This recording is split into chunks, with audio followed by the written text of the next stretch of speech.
gledamo. Takole, tole je bila naša gala, sedaj pa je čas, da se že odpravimo na teren. Preživljamo prvi vročinski val, včeraj se je začelo tudi meteorološko poletje, toda na ulicah se pravo poletje uradno začenja šele v petek, 25. junija, ko bo v Mariboru že 24. leto zapored svojo pot po Sloveniji začela Ana Desetnica 2021.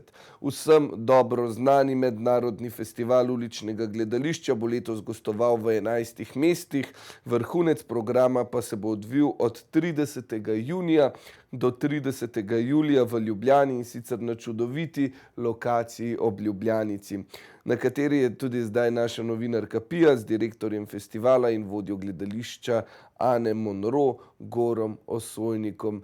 Pija in Goro, beseda je vajina. Tako, lepo pozdravljeni, z mano zaenkrat še ni Goro, z mano je zaenkrat oseba X, kot vidite v rokah drži napis Reka sedmerih imen, kar bo letošnji slogan Ane Desetnice uličnega gledališča, ki ste ga lahko v preteklih letih tudi med epidemijo spremljali po Ljubljani in drugih mestih. Oseba X, boste letos plavali, glede na to, da gre za Reko sedmerih imen? Naj se najprej pokažem, tako lep pozdrav vsem tukaj. Plavali po moje ne bomo. Glede na to, da gre za Reko sedmerih imen, pa naj mogoče za začetek spregovorimo nekaj o tem, ker tole je knjiga, ki ima dve strani. Ena je Reka sedmerih imen, tako se imenuje naš projekt, ki smo ga lani zaštartali. Drugo je pa legenda o nastanku Ljubljanice, namreč v raziskovanju za projekt smo ugotovili, da legende o tem, kako je Ljubljanica nastala, ne obstaja. Obstaja to, kako sta nastala Šmarna gora pa Grmada, pa vsi ti okoliški kraji, za Ljubljance pa ni. In smo mi odkrili legendo o nastanku Ljubljanice. Seveda gre za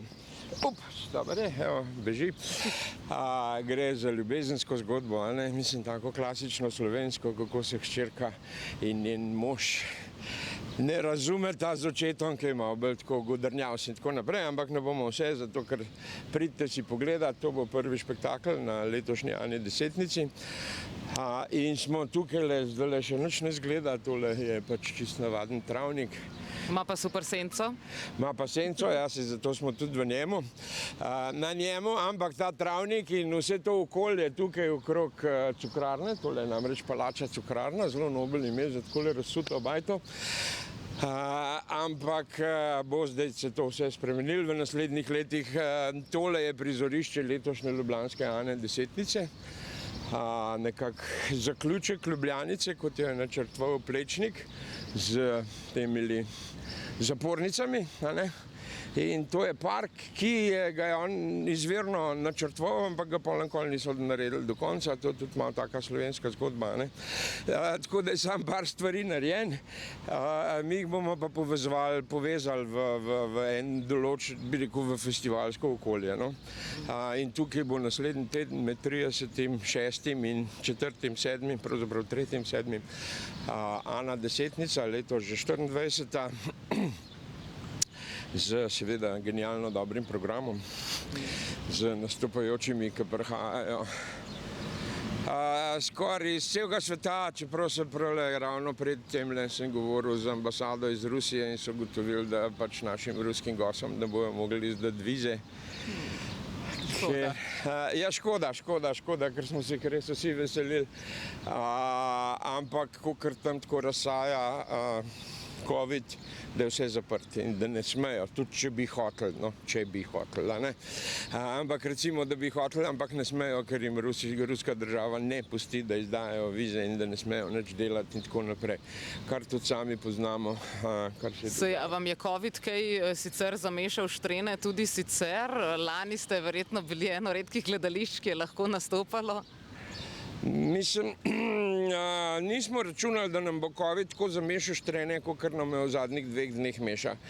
Zato, ker so sprejeli popolnoma nova pravila, ki so nimajo veze s prejšnjimi pravili in so seveda morali, ne, sej pač oblast takšna, kakršna je, ne, mislim, težko prenašati, da ljudstvo ne bi mal gnjavili, zato so pač spremenili pravila, seveda v skladu z zdravstvenimi in vsemi uzancami, tako da je zdaj precej otežen prihod ljudi iz dežel, ki niso ravno Madžarska, ali kako bi temu rekel. Ne, pač ja, ker so na rdečem, ali kaj ti jaz vem, kakšni seznamom, ker ti seznami so zdaj. Zdaj imamo celo rdečo in temno rdečo, ne. Zanimivo, da nimamo oranžno in svetle oranžne, ne. Kdo bi vedel, zakaj ne. No, oranžna ni tako popularna, ne. Ja. No, ampak kaj pa naprimer to pomeni za vas kot za ulične gledališčnike? Morate vseeno ohranjati distanco do ljudi? Distanco moramo pa seveda tudi, ne samo, da moramo zaradi pravil, ampak tudi zato, ker v končni fazi COVID je tukaj, ne.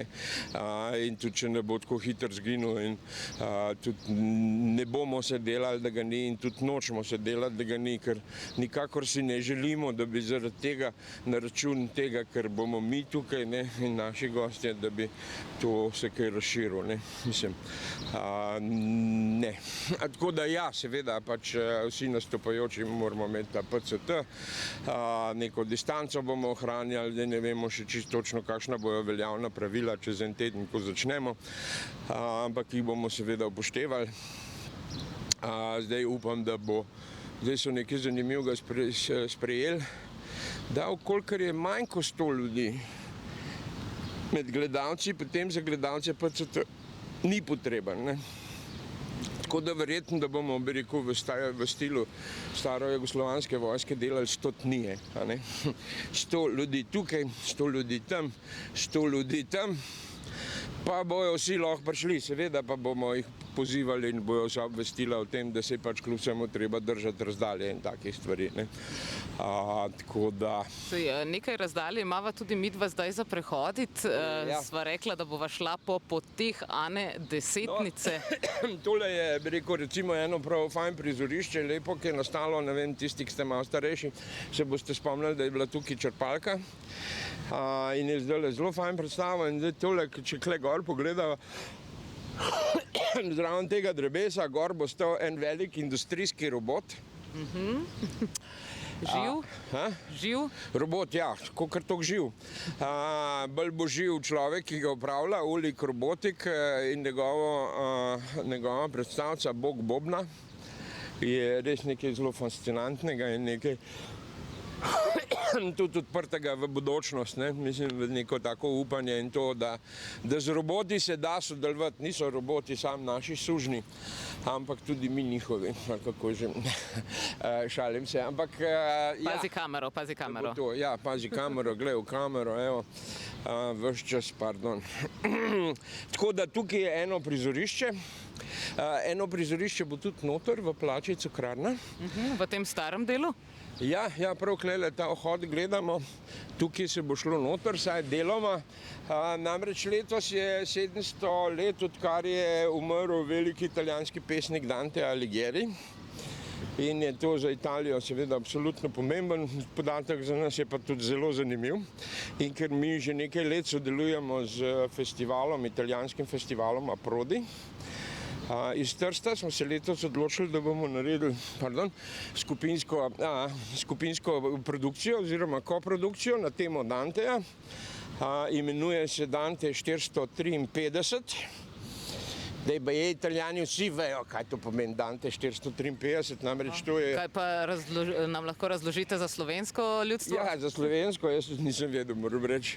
Namreč 453, kad se v Dantejevi božanski komediji pojavi beseda ljubezen, amore, ne? Ja, krtači. In v bistvu imamo eno, bi rekel, slovensko igralko pa italijanskega igralca, ki sta se skupaj dala in bosta naredila pač temo na Danteja predstavo, ki pa bo dvojezična. Se pravi italijanščina in slovenščina, tako da bomo imeli priliko uživati v obeh jezikih in mislim, da bo kar fajn, zato ker ne scenografije ni, scenografija je takale bolj razsuta, ampak kostumografija pa steampunk, ne. Tako da je sodobno, ne gre zdaj za to, da bi poskušali sejati kaj je bilo pred 700 leti, se vem, to je fino, pa zato imamo Wikipedijo, da lahko preberemo o tem, v živo bo pa dosti boljšno in boste popeljala po eno taki popotni, ki se bo, upam, da končali tamle, če bomo izvedeli številko tiste ključavnice, če ne bomo mogli pa blizati. Tako da to, tukaj bo tudi prizorišče ene od namreč že od leta 2017 vsako leto podelimo nagrado Urbana Ljubljana. Eno leto je za tuje nastopajoče, eno leto pa za domače, ker pač enostavno tudi slovenska ulično gledališka scena nima nagrade in nagrade so danes pomembne in zato smo pač začeli podeljevati in to velja pravzaprav tudi na mednarodnem nivoju. In letos bo tekmovanje za tujce in eni od teh, ki bi mogli priti na tekmovanje, so tudi te nesrečni Rusi, ki pa ne bojo prišli letos. Škoda. Konkurenca se že veseli. Konkurenca mora biti, da, ampak publika ali pa organizacija pa ne tako zelo. Kaj pa vem, že dolgo nismo imeli kakšnih Rusov, ki so prišli, to je le drugačna poetika, no, mislim, kot ta, rečemo, zahodnjaška je malo bolj tako suha, ne. Ta, bi rekel, vzhodnaška, ali pa zato, ker smo mi tudi del plemena tega slovanskega, da nam je to bližje, je taka bolj mehka, bolj, ja. Se mi zdi, da že vem, kdo je bil načeloma favorit. Goro, zaenkrat najlepša. Ne, ni res, to pa ni res. To pa ni res favoritov, dejansko ni, zato ker nagrado podeljuje mednarodna žirija. In moram reči, da ena od bolj zanimivih del biti v tej žiriji so ravno te debate o tem, kdo bo, kdo ne bi bil in tako naprej. In je presenetljivo fajn. No, jaz dokler nisem bil član te žirije, sem vedno mislil, da so te žirije bolj tako nekaj izmišljenega. Ne. Pa niso, ne. In je res fajn. Tako da ja, no, ampak tukaj bo recimo Circo Pitanga, ena švicarska skupina, ki se ukvarja z nečim, kar je recimo dokaj novo in nam blizu in rečemo temu, da je cirkuško gledališče, ne? Ker danes je cirkus izredno popularen, da ne rečem, da je najbolj popularen od vseh uprizoritvenih zvrsti zdaj in tudi upravičeno, se je pa tudi v najbolj razvoju, ne? Ampak mi se pa poskušamo usmerjati v cirkuško gledališče, ne? Se pravi v cirkus, ki ima veliko gledaliških elementov, ki pač presega to kako bi rekel, varietejski princip, ne, točka povezovanja, ampak da gradi neko zgodbo iz tega. Tako da zdaj pa gremo lahko naprej, ne? Greva naprej, ampak takoj po oglasih. Ostanite z nami. Ja, evo. Torej, lepo pozdravljeni nazaj tukaj pred Cukrarno, kjer bo tudi dogajališče Ane Desetnice, za katero sem prej narobe rekla, da je slogan Reka sedmerih imen. Slogan je malce drugačen. Ja. Slogan je, a znamo sploh še biti skupaj.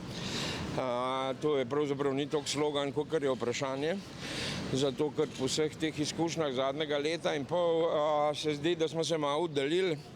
In tudi, kakor jaz opažam, nam je vse skupaj, mislim, malo skurili nevrončke in se ne znamo več dobro obnašati in me zanima, kako bomo znali skupaj skopati, a bo zdaj ta distanca, kje bo, kaj bo in tako naprej. To so pač neka vprašanja, ki so za nas ulične gledališčnike seveda zelo pomembne, zato ker mi smo v neposrednem kontaktu, saj poskušamo biti velikokrat v neposrednem kontaktu z gledalci. In vprašanje, kaj se bo zgodilo, ker recimo lani smo imeli septembrski del, ko smo mogli imeti sedeže, pa omejeno, pa tako je bilo še kar grozno. Mislim, vse je bilo fajn, ne, mislim, ni zdaj, da bom plul v lastno skledo, pa rekli, da je bilo grozno, ampak nenavadno je bilo, no, mislim, pač ni bilo, tega občutka skupnosti, kar je pa pri nas, pri vsaki predstavi zelo pomembno, ne. Ampak da ne bomo toliko v teoriji, da bomo naše in vaše gledalce popeljali tudi v kaj praktičnega. Tukaj smo zdaj v drugem delu našega tega, če smo bili prej v bolj parkovnem, bolj zelenem, smo tukaj v bolj urbanem, rečemo temu, delu pod Fabjanjevim mostom in na Fabjanjevem mostu, pač to je dvovišinski most, ki je zelo praktičen, zato ker je streha zgor. Tudi zato, Tamle je skatepark in tukaj so v bistvu prizorišča, tukaj se bo odprla, ne vem, kdaj že septembra, mislim, da Cukrarna, naše novo lepo veliko razstavišče za slike in tako naprej.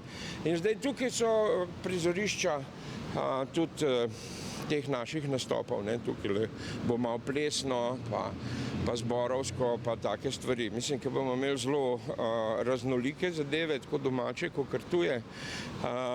In je fajn, no, upam, da nam bo uspelo tudi dnevno sobo postaviti.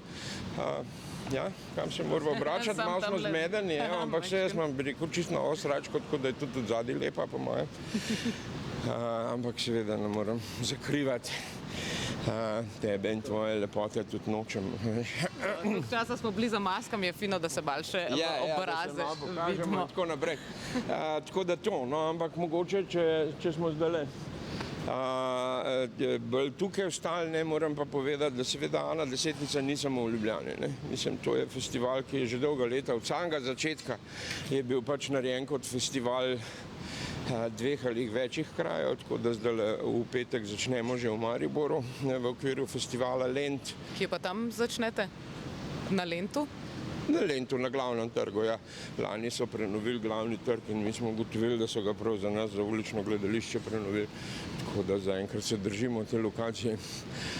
Potem bo v soboto v Kamniku, potem pa gremo naprej tudi v Novem mestu v okviru festivala Rudi Potepuški, pa v Šoštanju v sredo. Pa kje imamo še, sem nam napisan cel spisek. Evo, klele imamo cel spisek, imamo to lahko. Moram povedati, da na www.anamonro.si dobite pač vse podatke. In prej ali slej, za tiste, ki iščete že program, vam obljubim, da v naslednjih 2-3 dneh tudi bo. Program, upajmo, da zadnja verzija, ker se pač letos je kažin, letos je kažin, ker se vse spreminja. Tako, no, ampak bi pa rekel nekaj, da smo pa zelo ponosni in veseli. Namreč v Logatcu so uvedli participatorni proračun, se pravi, del proračuna o delu proračuna odločajo meščani. In ena od iniciativ, ki so jih postavili, je to, da bi radi imeli Ano desetnico. Ne? Pa ste že bili kdaj tam? Nikoli. Mislim, jaz sem se velikrat peljal skozi parkom, ampak nastopil pa nisem še. Tako da, ja, evo, in bomo zdajle 2. in 3., se pravi petek in sobota. Tako da recimo to je nekaj takega, kar moram reči, da se je mene in bi rekel, vseh nas absolutno dotaknilo, ker to je pa res tako nekaj, da rečeš, ajde, glejte, povabili so nas v Logatec, kdo nas je povabil? Logatčani. Tako da to moram reči, tako da vabim, da pridete in pogledati, sam si pogledajte, ker so neke majhne spremembe, urniki pač letos je tako, potem pa kaj imamo še, sem kaj pozabil.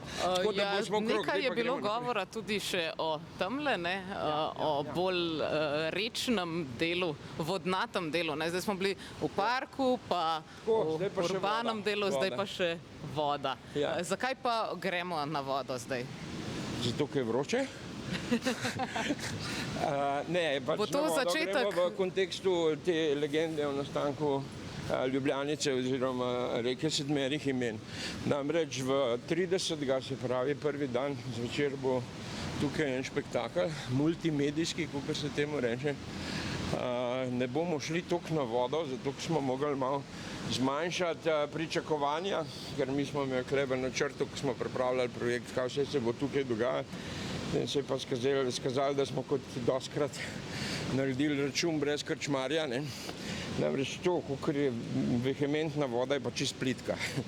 In v bistvu razen z enim, bi rekel, zelo plitkim kanujem, sploh ne prideš gor. Ampak priporočam, tako da tamle na travo bojo projekcije, tam gor so projekcije, bojo, bi rekel, rečemo temu, artistične točke in tako res dober spektakel, v bistvu so razmerno enostaven, ne. Mogoče bi pa izpostavil še eno reč, ki je pa malce bolj tehnološka. Namreč v teh časih, ko se je bilo treba obrniti na svet interneta, smo si mi izmislili eno platformo, ki se imenuje Sims. se pravi simultana interaktivna multistreaming platforma, ne? Se pravi, da mi z pač rečemo našo tehnologijo, ki so razmerno lahko dostopna, ampak še kar končna, prenašamo gledališke dogodke s pomočjo 4 sporednih streamov, ne? Tako da nismo kot televizija, ko se televizija odloča, kaj boš gledal, ampak v bistvu se lahko sam gledaš, ne? 4 različne poglede imaš na voljo in v bistvu bomo zdaj zaštartali Sims 2.0, za katerega pa mislimo, da bo to res zaživel, za katerega je narejen namreč za hibridno obliko, ne? Se pravi dogodek v živo, ki pa obenem dosega cel svet. In jaz sem prepričan, da bo fantastično. To bojo posebni kamermani, bojo igralci mogoče na sebi nosili kamere? To je. V bistvu smo razvili sistem, ko igralci nosijo kamere, neke posebne nosilce, v bistvu gre za telefone, ne? Ki snemajo. Se je izkazalo, da so telefoni pravzaprav najbolj možna tehnološka zadeva, ker imajo zelo dobro, znajo snemati zvok, zelo dobro znajo handlati sliko. In ker smo tudi kupili 4 enake telefone, imajo tudi precej podobno sliko, tako da ni teh barvnih razlik. Po drugi strani je pa prenos podatkov preko telefonije. Zato, ker kadarkoli smo probali prek Wi-Fi-ja pa teh bolj visokotehnoloških principov, nam je kakšno kamero prezven vrgli, ne, raje 2 in tako naprej. Tako da je zadeva po svoje zelo primitivna, moram pa reči, da je precej domišljena in zaenkrat to vrstnih stvari še nismo, ker smo sami, no sami nisem ravno jaz, ampak moj nečak, razvil platformo, kako se to uporablja, tako in moram reči, da na začetku smo bili celo na neki tej igričarski platformi, Twitch, pa smo imeli hude težave, zdaj smo se pa skompali z Arnesom, z akademsko internetno mrežo tukaj in stvari delajo stabilno in močno in tako. Tako da ja, no in zdaj kaj bomo uvedli, da zdaj je bilo moč gledati samo neposredne prenose, zdaj pa počasi uvajamo tudi ogled za nazaj, ne. Super. Ker nama pa časa žal že zmanjkuje, mogoče samo na hitro povabiva na ta prvi dogodek. Ja, prvi dogodek, ja, pač reka 7 imen, no. Glejte, tole je reka, to je Ljubljanica, to je v bistvu nekaj, zaradi česa smo mi pravzaprav lahko zelo veseli, ker Ljubljano hladi in nekako prinaša nove energije. In mi smo se pač tudi odločili pri gledališču Anemonrod, da bomo naredili projekt, ne. Zdajle bo prvi del, se pravi legenda o nastanku Ljubljanice, potem septembra bo pa višji gor drugi del, ko bomo pač, če smo rekel, že ustanovili, ne, iznajdli, ne, se bomo pa vprašali še, kaj iz njo dela. 30. junija torej? 30. junija ob 22:15 recimo, pod pogoji, ki bojo takrat trenutno bili veljavni, ampak jaz mislim, da bo fajn in na splošno, kaj že prav zaključujemo. Ja, okej, no, potem pa še zadnji nagovor, torej, dragi gledalci, drage gledalke, v tej, bi rekel, šarmantni družbi, imam to priložnost, da vas povabim, da pridete na letošnji festival Ana Desetnica, festival, mednarodni festival uličnih gledališč. Fajn bo, sproščeno bo in seveda odgovorimo si na vprašanje, ali še znamo stopiti skupaj. Jaz upam, da ja, vsekakor pa pridete na Ano Desetnico, da boste lahko ugotovili, če je takšen odgovor tudi pri drugih.